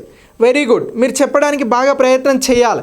హైడ్రోకార్బన్ అంటే ఏమిటి అని అంటే గుర్తుంచుకోండిరా, శిలాజ ఇంధనాలకి సంబంధించి, అది బొగ్గు కావచ్చు, పెట్రోల్ కావచ్చు, సహజ వాయువులు కావచ్చు, వీటికి సంబంధించినటువంటి శుద్ధి చేసిన రూపాలు రా, ఇదే హైడ్రోకార్బన్. అర్థమైంది కదా. సో ఇప్పుడు మనం వాడుతున్నటువంటి పెట్రోలియం ఉంది, దాన్ని మనం వాడుతున్నాం, అది రీఫైనరీ జరిగి మన దగ్గరికి వస్తుంది, అంటే శుద్ధి చేయబడినటువంటిది. ఇప్పుడు ఫర్ ఎగ్జాంపుల్ కోల్ అనేది థర్మల్ విద్యుత్లో ప్రధానంగా వాడుతున్నారు. సో ఈ కోల్ థర్మల్ విద్యుత్లో వాడడం అనేది ఫైనల్ సో శుద్ధి చేసిన తర్వాత వాడుతూ ఉన్నారు, అంటే తీసి వాడుతూ ఉన్నారు. సో ఇలాగే ఇతర సహజ వాయువులు అని అంటున్నాం. ఇవన్నీ కూడా హైడ్రోకార్బన్స్గా గుర్తుంచుకోవాలి. హైడ్రోకార్బన్ అనగా ఏమిటి అని అంటే ఇగో బొగ్గు, ఒక శిలాజ ఇంధనం, పెట్రోలియం ఒక శిలాజ ఇంధనం, అలాగే ఇతర సహజ వాయువులు. సో ఇగో వీటినే ఏమని అంటున్నాం, శుద్ధి చేయబడినటువంటివి, అంటే ఫైనల్ ప్రొడక్ట్స్ చేయబడినవి. ఓకే, సో వీటిని మనం ఏమంటున్నాము అని అంటే హైడ్రోకార్బన్స్ అని అంటున్నాం. ఇప్పుడు ఈ హైడ్రోకార్బన్ సహకారమే భారత్ గయానా మధ్యన కుదిరింది. ఓకే, సో దీనికోసమే క్యాబినెట్ ఆమోదం తెలిపింది. సో హైడ్రోకార్బన్స్ అనగా బొగ్గు, పెట్రోలియం, సహజ వాయువులు, ఇతర శిలాజ ఇంధనాల ద్వారా వచ్చినటువంటి శుద్ధి చేయబడినటువంటివే హైడ్రోకార్బన్స్ అని అంటున్నాం. వీటిని గుర్తుంచుకోండి, ఈజీగా ఆన్సర్ చేయడం అవుతుంది. ఓకే, సో ఇక నెక్స్ట్ ఈ ఒప్పందానికి సంబంధించిన కీలకమైనటువంటి అంశాలను గురించి మనం మాట్లాడాల్సి ఉంటుంది. ఇటీవల జరిగినటువంటి గయానా భారత్ ఒప్పందం ప్రకారం క్రింది స్టేట్మెంట్లని పరిగణించండి అని ఒక 4-5 అంశాలు ఇస్తాడు. అందులో నీకు సరైనవి ఏవో తెలిస్తే సరికానివి ఏవో గుర్తించగలుగుతావు. మొత్తం సరైనవి ఇస్తే మొత్తం సరైనవి తెలియాల్సిందే. సో ఆ పాయింట్ ఆఫ్ వ్యూలో క్వశ్చన్ అడుగుతాడు కాబట్టి ఒకసారి అది మనం మాట్లాడదాం. సో ఇప్పుడు భారత్ గయానాకి సంబంధించినటువంటి ఈ ఒప్పందం ప్రకారం మనకి గుర్తించాల్సిన పాయింట్స్ ఏంటి అని అంటే గయానా నుంచి భారత్ అనేది ముడి చమురు పొందుతుంది. అసలు గయానా దేశం ఎక్కడ ఉంటుందో తెలుసా మీకు? సో ఒకసారి గయానా దేశానికి సంబంధించిన వివరాలు అందిస్తాం మీకు. ఇది దక్షిణ అమెరికాకి సంబంధించి, మనకి ఉత్తర అమెరికా, దక్షిణ అమెరికా అని ప్రపంచపటంలో 2 ఉంటాయి కదా. ఒకసారి ప్రపంచపటం చూపెట్టానా? వద్దులే, దానికి టైం వేస్ట్. కానీ ఇగో గయానాకి సంబంధించి 2 అంశాలు గుర్తుంచుకుంటారా. సో గయానాకి సంబంధించి ఒకసారి ఇలా అనుకుంటే ఇగో ఇది గయానా, ఈ సెంట్రల్ పాయింట్ గయానా అనుకోండి. నేను చిన్న క్లారిటీ ఇస్తాను మీకు దీనికి సంబంధించి. ఓకే, ఇది నార్త్ అంటున్నాం, ఇది సౌత్ అంటున్నాం, ఇది ఈస్ట్ అంటున్నాం, ఇది వెస్ట్ అంటున్నాం రా. సో ఇప్పుడు గయానా అనేటువంటి దేశం దక్షిణ కొరియాలో ఎక్కడ అని అంటే ఇగో ఇటు వెస్ట్లో దీనికి ఏది ఉంటుంది అని అంటే వెనుజులా దేశం ఉంటుంది రా. వెనుజులా ఇది ఉచిత పథకాలు ఇచ్చి దివాలా దేశం రా. చాలామంది ఏమంటారు అని అంటే పథకాలు అమలయ్యే చోట వెనుజులా లాగా పరిస్థితి అనేది మారిపోతుంది అనేటువంటి అంశాన్ని మాట్లాడతారు రా. ఇక గయానా ఇక్కడ ఉంది కదా, ఈ పైన నార్త్లో ఏముంటుంది అని అంటే అట్లాంటిక్ మహాసముద్రం ఉంటుంది రా. ఇక్కడ అట్లాంటిక్ మహాసముద్రం ఉంటుంది, ఇది గుర్తుంచుకోండి. ఇక నెక్స్ట్ ఈ ఈస్ట్లో ఉన్నటువంటి దేశం ఏంటి అని అంటే ఈస్ట్లో సూరీనామ్ అనేటువంటి దేశం ఉంటుంది రా. సూరీనామ్ అనేటువంటి దేశం ఉంటుంది. ఇక నెక్స్ట్ సౌత్లో ఏది ఉంటుంది అని అంటే బ్రెజిల్ ఉంటుంది రా. సో ఈ సౌత్లో నైరుతిలో ఏది ఉంటుంది అని అంటే బ్రెజిల్ అనేటువంటి కంట్రీ ఉంటుంది. ఈ నైరుతి కూడా ఇదే ఆక్యుపై చేసింది, బ్రెజిల్. ఓకే, సో ఇలా ఇగో ఈ అంశాన్ని గుర్తుంచుకోండి. గయానాకి సంబంధించి ఎక్కడ అంటున్నాం? దక్షిణ అమెరికాలో అంటున్నాం. ఇక ఈ దేశం నుంచి గయానా నుంచి ఇప్పుడు భారత్కి ఏమేమి వస్తాయి ఈ ఒప్పందం ప్రకారం అని అంటే ఇగో భారత్కి చమురు అనేది వస్తుంది రా. సో ముడి చమురు అనేది భారత్ పొందుతుంది. ఈ ఒప్పందం ప్రకారం భారత్కి వచ్చేవి ఏంటి అంటే ఒకటి ముడి చమురు అని అంటున్నాం. ఇగో ముడి చమురు అనేది భారతదేశం గయానా ఒప్పందం ప్రకారం పొందుతుంది. ఇటీవల గయానాలో చాలా ముడి చమురు ఇతర అంశాలకి సంబంధించినటువంటివి బయలుపడడం జరిగింది. ఇక రెండో అంశం ఏంటి అని అంటే ఈ భారతీయ కంపెనీలు అనేవి గయానా దేశంలో ఉన్నటువంటి అన్వేషణ మరియు ఉత్పత్తిలో కీలకమైన భాగస్వామ్యాన్ని కలిగి ఉంటాయి రా. ఏమంటున్నాం? సో ఎక్స్ప్లోరేషన్ అండ్ ప్రొడక్షన్కి సంబంధించి, సో ఎక్స్ప్లోరేషన్ అండ్ ప్రొడక్షన్కి సంబంధించినటువంటి అంశాలలో గయానాకు భారత్ కీలకమైనటువంటి భాగస్వామిగా ఉంటుంది, కీలక భాగస్వామి. ఓకే, ఇక నెక్స్ట్ ఇగో ఈ అంశాలను మీకు స్టేట్మెంట్లుగా అడుగుతారు, అందుకే మనం సవివరంగా చెప్తా ఉన్నాం. మళ్ళీ మీకు ఎక్కడ వెతికినా దొరకవు కూడా. సో దొరికినా కొన్ని అర్థం కానటువంటి అంశాలు ఉంటాయి, మీరు అదంతా కూడా ఇక్కడే అప్డేట్ అయితే దానికి సంబంధించి అయిపోతుంది. ఇక నెక్స్ట్ మూడోది ఏమంటున్నాము అని అంటే ఈ ద్వైపాక్షిక వాణిజ్యాన్ని బలోపేతం చేసుకోవడం రా. అంటే గయానా భారత్ కలిసి ఈ వాణిజ్యానికి సంబంధించి వాణిజ్య బలోపేతం అని అంటున్నాం. ఇప్పుడు ప్రధానంగా ఈ వాణిజ్య బలోపేతం దేని మీద జరుగుతుంది అని అంటే శుద్ధి, ఏది ముడి చమురు శుద్ధి మీద వాణిజ్య బలోపేతం అనేది భారత్ గయానాకి సహకరిస్తుంది. ఇక 4వ అంశంగా ఏంటి అని అంటే సో ఈ ముడి చమురికి సంబంధించి గ్యాస్కి సంబంధించినటువంటి నియంత్రణ విధాన ఫ్రేమ్వర్క్ని తీసుకొస్తారు రా.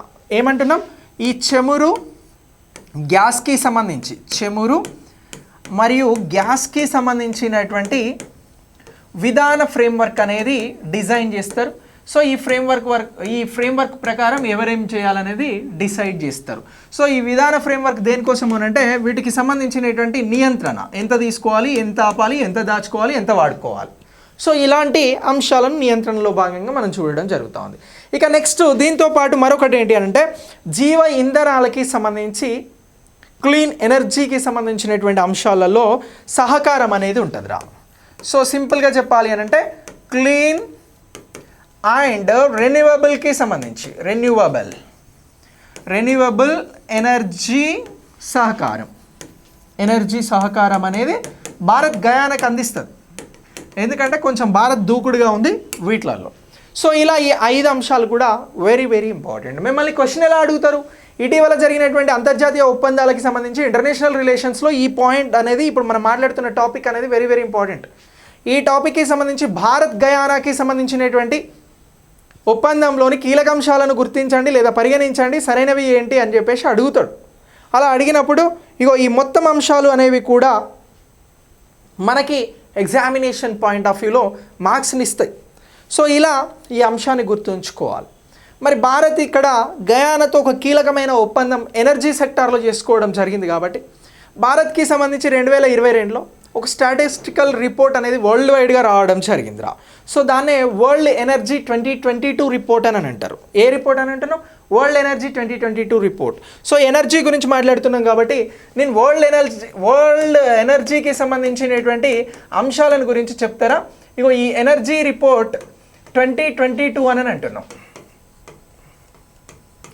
రిపోర్ట్ 2022 గుర్తుంచుకోండి. దీని ప్రకారం భారత్కి సంబంధించినటువంటి అంశాలను గుర్తించండి అని అంటారు. అప్పుడు అది రిపోర్ట్ మీద క్వశ్చన్ అవుతుంది. క్వశ్చన్ ఎట్లా అడుగుతారు అని అంటే వరల్డ్ ఎనర్జీ రిపోర్ట్ 2022కి సంబంధించి భారతదేశ అంశాలను పరిగణించండి, consider of the India points.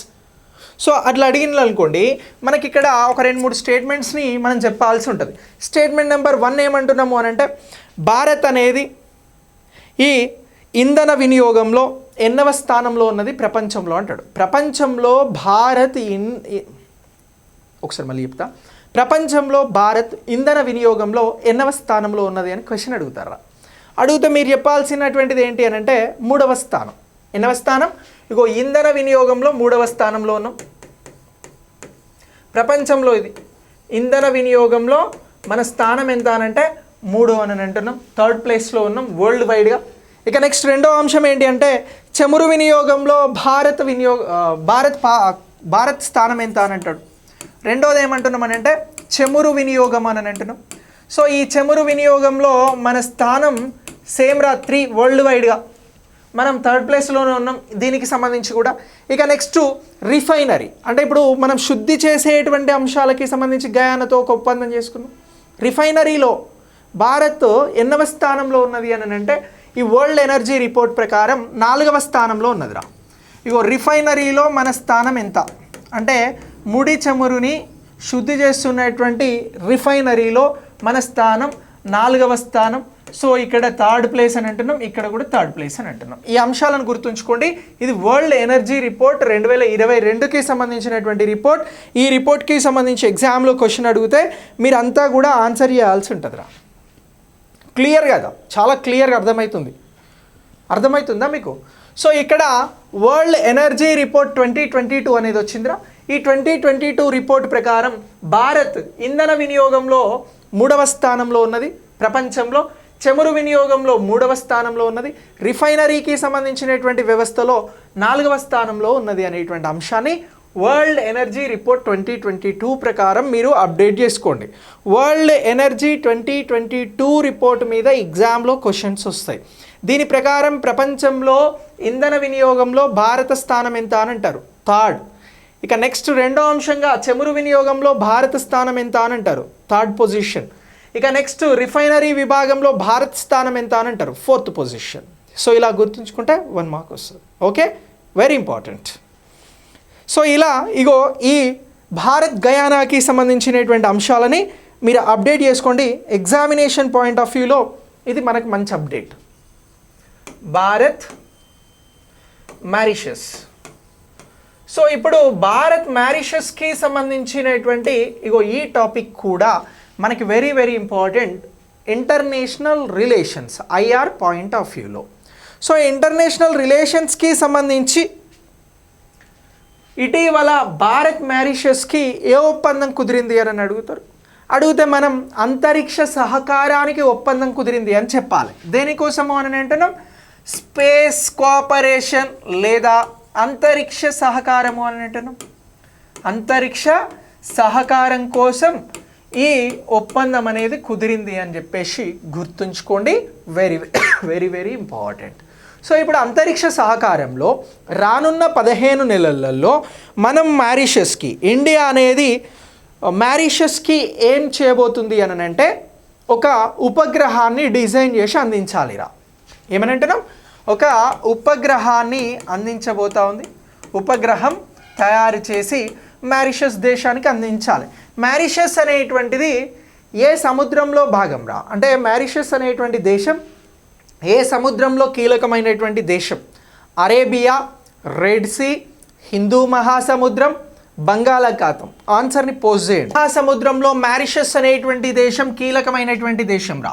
ఎక్కడ అని అంటున్నాం, హిందూ ఓషియన్లో కీలకమైనటువంటి దేశమే మారిషస్.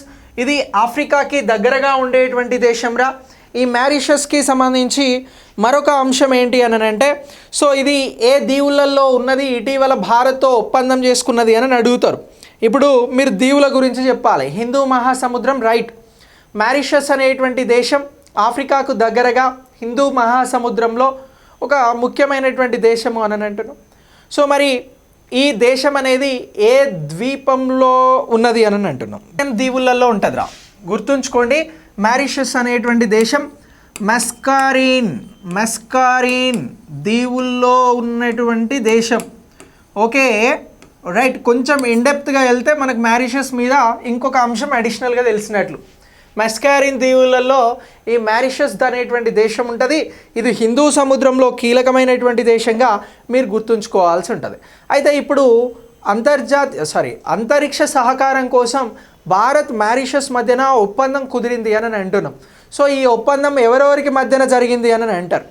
సో అలా అడిగితే మన భారతదేశానికి సంబంధించినటువంటి అంతరిక్ష పరిశోధన సంస్థ, ఇండియాకి సంబంధించినటువంటి స్పేస్ రీసెర్చ్ ఆర్గనైజేషన్ ఇస్రో, అలాగే మారిషస్కి సంబంధించినటువంటి రీసెర్చ్ అండ్ ఇన్నోవేషన్ కౌన్సిల్ ఉందిరా. ఏమని అంటున్నాం, ఇగో ఒప్పందం ఎవరెవరికి కుదిరింది అని అంటే ఇస్రో అని అంటున్నాం, ఇండియన్ స్పేస్ రీసెర్చ్ ఆర్గనైజేషన్. అలాగే మారిషస్కి సంబంధించినటువంటి రీసెర్చ్ అండ్ ఇన్నోవేషన్ కౌన్సిల్ అని అంటున్నాం. Mauritius research and innovation council మధ్యన ఈ ఒప్పందం కుదిరింది, ఎంఓయు కుదిరింది అనేటువంటి అంశాన్ని గుర్తుంచుకోండి. మెమోరాండమ్ ఆఫ్ అండర్స్టాండింగ్ అనేటువంటిది జరిగింది. ఎందుకోసం జరిగింది అని అంటే అంతరిక్ష సహకారం. ఈ అంతరిక్ష సహకారం ద్వారా భారత్ ఏం చేయబోతా ఉంది అని అంటే మారిషస్కి ఉపగ్రహాన్ని తయారు చేసి అందించడం చేస్తుంది అని అంటే ఇది ట్రాకింగ్ కోసం పనిచేస్తుంది. దీన్ని మనం ఎక్కడ ఏర్పాటు చేసినాము అని అంటే మారిషస్లో ఏర్పాటు చేసినాం. ఎక్కడ అని అంటున్నాం, మారిషస్లో ఏర్పాటు చేయడం జరిగింది. మారిషస్లో ఉన్నటువంటి ఇగో ఈ ట్రాకింగ్కి సంబంధించినటువంటిది ఎప్పుడు ఏర్పాటు చేసినారు అని అంటే 1980లో ఏర్పాటు చేయడం జరిగిందిరా. 1980లోనే ఇస్రోకి సంబంధించి భారత్కి సంబంధించినటువంటి లాంచ్ వెహికల్ అనేటువంటిది ఒక దానిని ఎక్కడ ఏర్పాటు చేసినారు అని అంటే మారిషస్లో ఏర్పాటు చేసినారు అనేటువంటి అంశాన్ని గుర్తుంచుకోండి. ఆ ప్రోగ్రామ్కి సంబంధించి మీరు ఆన్సర్ చేయాల్సి ఉంటుంది. సో ఇప్పుడు మనం మాట్లాడుతున్నటువంటి ఇగో ఏ కార్యక్రమంలో భాగంగా భారత్ మారిషస్కి సంబంధించినటువంటి అంతరిక్ష సహకార ఒప్పందం భారత్లో ఉన్నటువంటి ఏ కార్యక్రమంలో భాగంగా జరిగింది అని అంటే సో దీనికి సంబంధించి మీరు చెప్పాల్సినటువంటి కార్యక్రమం పృథ్వీ విజ్ఞాన్ అని అంటున్నాం రా. ఇగో పృథ్వీ విజ్ఞాన్ అనేటువంటి కార్యక్రమంలో భాగంగా ఈ ఒప్పందం అనేది కుదిరింది. ఈ అంశాన్ని గుర్తుంచుకోండి. పృథ్వీ విజ్ఞాన్ అనేటువంటి కార్యక్రమంలో భాగంగా ఈ ఒప్పందం కుదిరింది అనేటువంటి అంశాన్ని గుర్తించండి. పృథ్వీ విజ్ఞాన్ అనేటువంటి కార్యక్రమం భారతదేశంలో తీసుకువచ్చినటువంటి ఒక ముఖ్యమైనటువంటి కార్యక్రమం రా. ఓకే, పృథ్వీ విజ్ఞాన్ అనేటువంటి కార్యక్రమం ఒక ముఖ్యమైనటువంటి కార్యక్రమం అని అంటున్నాం. భారతదేశానికి సంబంధించి ఈ కార్యక్రమం అనేది ఏ మినిస్ట్రీ అండర్లో కొనసాగుతున్నటువంటి కార్యక్రమము అని అంటే మినిస్ట్రీ ఆఫ్ ఎర్త్ సైన్స్ అండర్లో కొనసాగుతున్నటువంటి కార్యక్రమం. సో పృథ్వీ విజ్ఞాన్ గురించి మనం ప్రత్యేకంగా మాట్లాడాలిరా. సో ఇటీవల భారత్కి మారిషస్కి సంబంధించినటువంటి అంతరిక్ష సహకారానికి సంబంధించినటువంటి ఒప్పందంలో భాగంగా పృథ్వీ విజ్ఞాన్ అనేటువంటి కార్యక్రమంలో భాగంగానే ఈ ఒప్పందం కుదిరింది అని చెప్పాలి. సో ఈ పృథ్వీ విజ్ఞాన్ అనేటువంటి కార్యక్రమం, పృథ్వీ విజ్ఞాన్ అనేటువంటి కార్యక్రమం మనకి ఏ మినిస్ట్రీ ఆధ్వర్యంలో ఉంది అని అంటే మినిస్ట్రీ ఆఫ్ ఎర్త్ సైన్సెస్కి సంబంధించినటువంటి మినిస్ట్రీ ఆధ్వర్యంలో రన్ అవుతున్నటువంటి ప్రోగ్రామ్గా గుర్తుంచుకోవాలి. సో ఈ ప్రోగ్రామ్ అనేది పృథ్వీ విజ్ఞాన్ అనేటువంటి కార్యక్రమం అనేది 2021-26 సంవత్సరాల మధ్యన వర్క్ చేసేందుకు వచ్చిందిరా. ఎన్ని సంవత్సరాల మధ్యన పృథ్వీ విజ్ఞాన్ అనేటువంటి కార్యక్రమం కొనసాగుతూ ఉంది అని అంటే 2021 నుంచి 2026 వరకు ఈ కార్యక్రమం కొనసాగుతుంది అని గుర్తుంచుకోవాలి. సో ఈ కార్యక్రమానికి సంబంధించి కేటాయించినటువంటి బడ్జెట్ ఎంత అని అంటే 4797 కోట్లురా. 4797 కోట్ల రూపాయలతోటి పృథ్వీ విజ్ఞాన్ అనేటువంటి కార్యక్రమానికి బడ్జెట్ని కేటాయించడం జరిగింది. ఇగో ఈ పృథ్వీ విజ్ఞాన్ కార్యక్రమంలోనే భాగంగా ఈ కార్యక్రమం కొనసాగుతూ ఉంది. ఈ కార్యక్రమానికి సంబంధించినటువంటి దీనికి అంటే మనం మాట్లాడుతున్న పృథ్వీ విజ్ఞాన్ ఇది పనిచేస్తున్నటువంటి మినిస్ట్రీ ఆఫ్ ఎర్త్ సైన్స్ అని అంటున్నాం. మినిస్ట్రీ ఆఫ్ ఎర్త్ సైన్స్ బాధ్యతలను నిర్వహిస్తున్నటువంటి మంత్రి ఎవరురా? కేంద్రంలో మినిస్ట్రీ ఆఫ్ ఎర్త్ సైన్సెస్కి మినిస్టర్గా ప్రస్తుతం ఎవరు బాధ్యతలు నిర్వహిస్తూ ఉన్నారు? ఎర్త్ సైన్సెస్ మినిస్టర్గా ఎవరు బాధ్యతలు నిర్వహిస్తూ ఉన్నారు?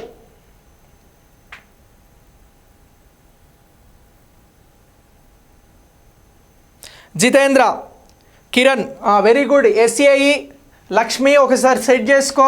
ఇగో దీనికి సంబంధించినటువంటి మినిస్టర్ ఎవరు అని అంటే కిరణ్ రిజిజు. ఈ మధ్యలో మనం చదవనట్లున్నాం 2-3 నెలలు. సో కొంచెం ఇవేమన్నా మారినవి ఉంటే ఒకసారి అప్డేట్ చేసుకోండి. కిరణ్ రిజిజు గారు మినిస్ట్రీ ఆఫ్ ఎర్త్ సైన్సెస్కి సంబంధించినటువంటి బాధ్యతలను నిర్వహించడం జరుగుతూ ఉంది.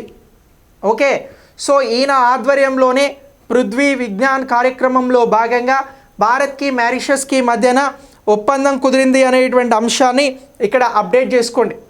ఇక ఈ మినిస్ట్రీ ఆఫ్ ఎర్త్ సైన్సెస్ అనేది భారతదేశంలో ఎప్పుడు ఏర్పాటు చేయడం జరిగింది ఈ మంత్రిత్వ శాఖను అని అంటే సో ఈ మంత్రిత్వ శాఖకి సంబంధించి ఇంకొక అడిషనల్ పాయింట్ గుర్తుంచుకోండిరా.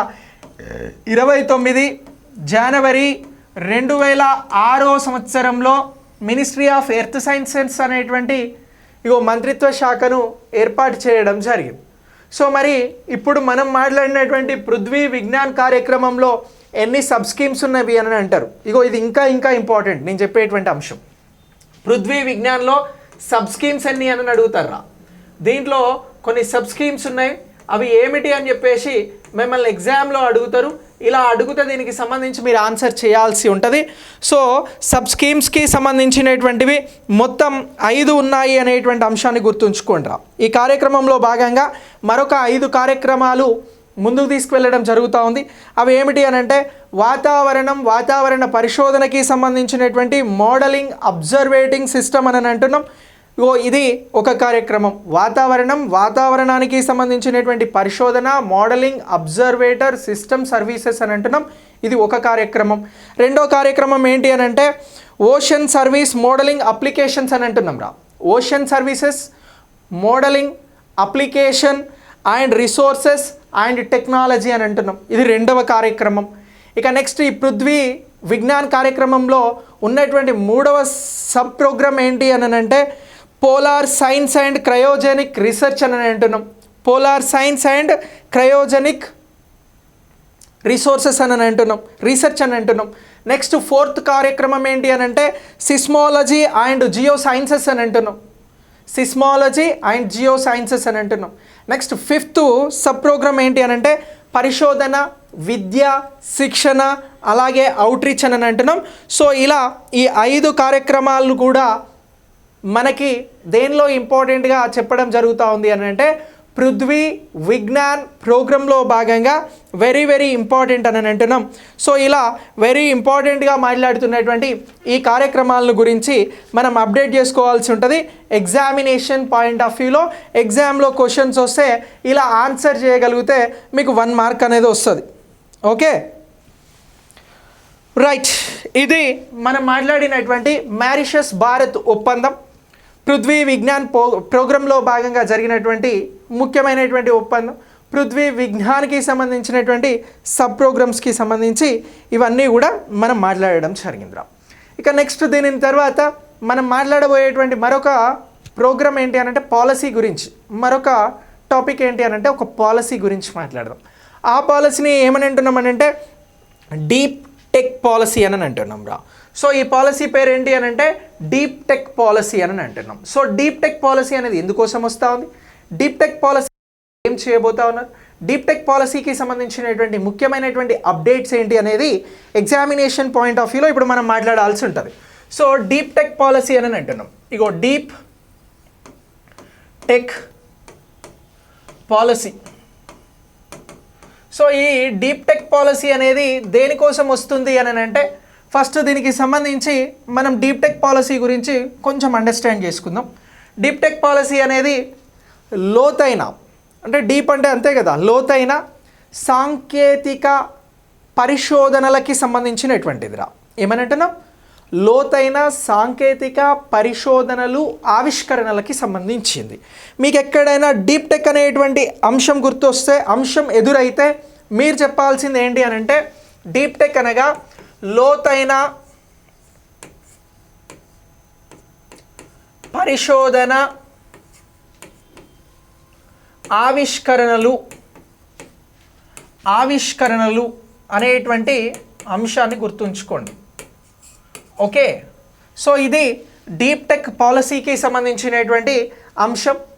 సో ఇప్పుడు భారతదేశానికి సంబంధించి భారతదేశ ఆర్థిక సామాజిక అభివృద్ధిలో చాలా కీలకమైనటువంటి వ్యూహాత్మకమైనటువంటి పాత్రను త్వరలో పోషించబోతున్నటువంటిదే ఈ డీప్ టెక్ టెక్నాలజీరా, డీప్ టెక్ పాలసీ.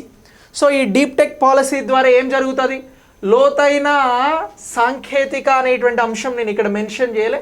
ఇగో లోతైన సాంకేతిక పరిశోధనలు అనేటువంటి ఆవిష్కరణలు అనేవి జరుగుతాయి.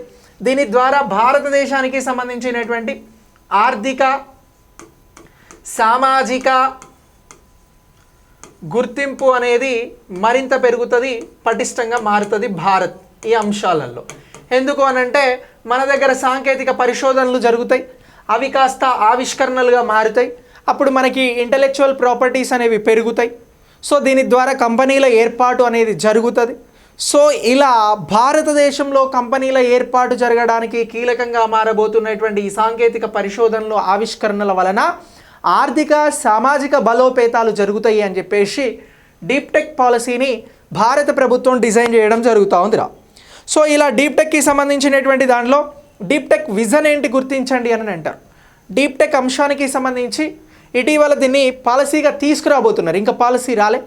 ఈ ఫైనల్ డ్రాఫ్ట్కి సంబంధించి ఈ డ్రాఫ్ట్ని ప్రజలకు అందించి మీ సూచనలు, సలహాలు, అభిప్రాయాలు ఏమైనా ఉంటే మాతో పంచుకోండి అని చెప్పేసి ప్రభుత్వం దీనికి సంబంధించినటువంటి నోటిఫికేషన్ని రిలీజ్ చేసింది 2023లో.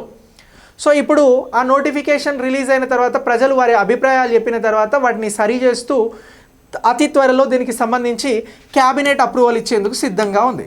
సో ఇప్పుడు ఈ క్యాబినెట్ అప్రూవల్కు రెడీగా ఉన్నదనేటువంటి అంశాన్ని బేస్ చేసుకొని మనం ఈ టాపిక్ని మాట్లాడడం జరుగుతూ ఉంది.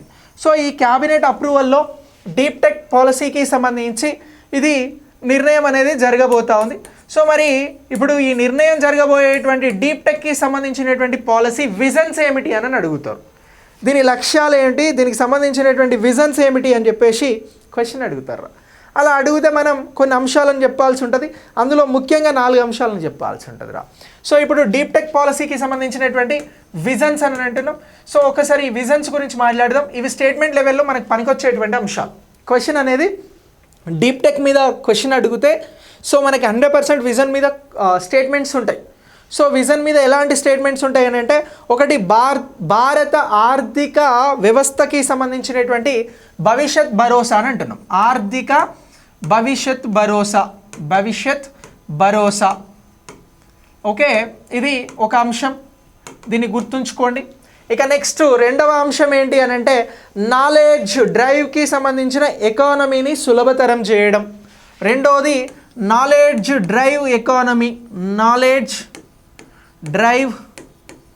ఎకానమీ అని అంటున్నాం. ఎకానమీ సులభతరం. ఓకే, సో ఇలా ఇది రెండవ అంశం. మూడవ అంశం ఏంటి అని అంటే, ఆత్మనిర్భర్ భారత్ అనేటువంటి అంశాన్ని మనం తీసుకోవడం జరిగింది. భారతదేశం అన్నిట్లలో కూడా స్వయం సమృద్ధి సాధించాలనుకుంటుంది. దీనికోసం భారత ఆవశ్యకత, ఆత్మనిర్భర్ భారత్లో దేశానికి సంబంధించినటువంటి ఆవశ్యకత అని అంటున్నాం. ఓకే, ఇక నాలుగవ ముఖ్యమైనటువంటి విజన్ ఏమిటి అని అంటే, నాలుగవ దానికి సంబంధించి నైతిక ఆవిష్కరణల ప్రోత్సాహకం అని అంటున్నాం. నైతిక ఆవిష్కరణలు, సో ఆవిష్కరణలలో నిజాయితీ అనేది ఉంటుంది. ఇవి నైతిక ఆవిష్కరణలు అని అంటున్నాం. సో ఇవి డీప్ టెక్కి సంబంధించినటువంటి విజన్స్ రా. ఏమని అంటున్నాం? డీప్ టెక్కి సంబంధించినటువంటి విజన్గా గుర్తుంచుకోవాలి. Deep fake for what purpose Sai. So first deep tech గురించి నేర్చుకోమా, తర్వాత డీప్ ఫేక్ గురించి నువ్వు గూగుల్లో వెతికినా వస్తుంది. ఓకే, సో ఇలా ఇగో దీనికి సంబంధించి ఇవి ముఖ్యమైనటువంటి విజన్తో డీప్ టెక్ పాలసీ అనేది తీసుకొస్తా ఉన్నారు. ఇగో డీప్ టెక్ పాలసీకి సంబంధించి త్వరలో మంత్రివర్గ ఆమోదం వస్తుంది. మంత్రివర్గ ఆమోదం వచ్చిందని అంటే అది చట్టంగా మారుతుంది. ఆ పాలసీ కాస్త చట్టంగా మారి అమలు చేయబడుతుంది.